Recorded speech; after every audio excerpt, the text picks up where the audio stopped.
Welcome back to Artscape. I am your host, Bill Harris, and we're here with Jay Frank, owner of Itty Press, and now we're going to dissect one of your posters and sort of see how they're made.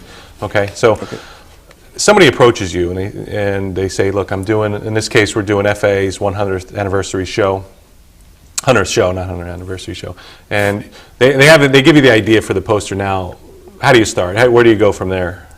Well, first we concept, right? So Adam had asked us if it's possible. It's a lot. He knew it was a lot of work, but if it was possible to fit all 100 shows onto a single poster. Yeah, and it's hard to see it, I think, in the camera, but in the water, that is all little tiny words there, and I think we'll have a better example of that coming up. Yeah. So our first problem to solve was how in the world are we going to fit 100 shows worth of text into a single poster? You know, we sit on it, we stew on it, we send emails back and forth to each other all day. We just sort of, you know, thinking about how things work.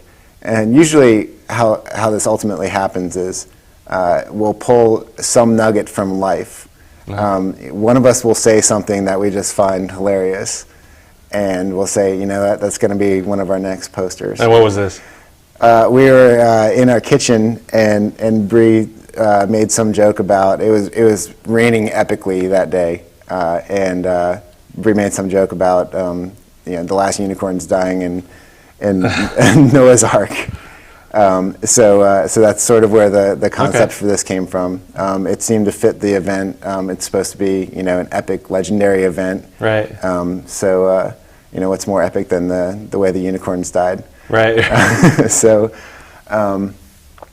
where we started with this one was fitting the text into this event, which was a really long process in and of itself. We wanted to ascend from the text at the top here, it being smaller, to the bigger text at the bottom, so that it sort of gave the depth. Yeah, I was going to say, whose job was that? That seems like a pretty monumental task.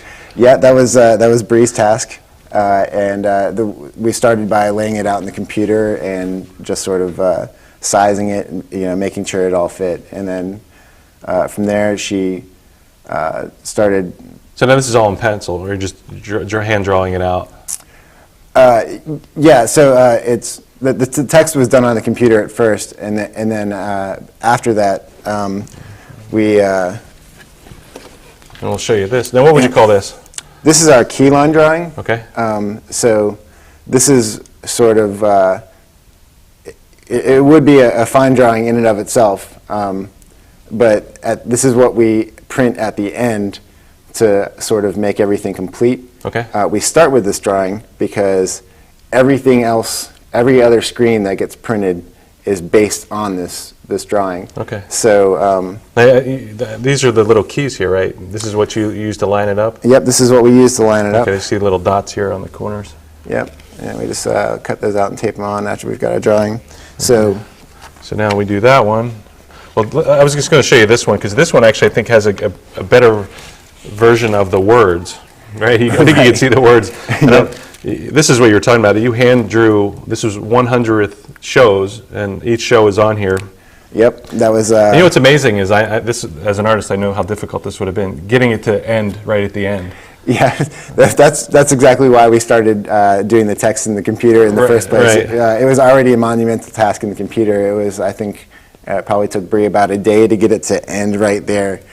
If we had tried to do that, you know, by hand and, you know, make it hit there, I think we'd just been tearing our hair out. Yeah. So you didn't really add, there was nobody, you didn't add names that didn't exist or subtract people or anything? No, but we did sort of, you can see where we put in these little water droplets to sort of fill up. Otherwise known as filler, right? Yes. Okay, well, good thinking. All right, so now what are we going to look at here? Okay, so this is the fill that makes up the bluish color, this watercolor. Okay. And this film is cut from what's called ruby lith. So this thing, when you started, was all red, right? Yeah. And then you cut out the white.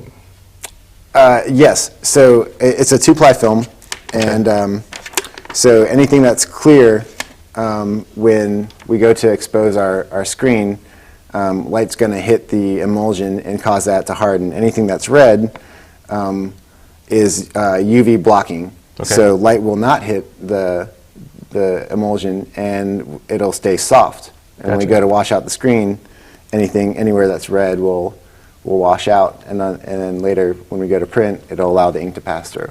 Okay. Now, how many of these do you do for each? How many of these do you do for each poster?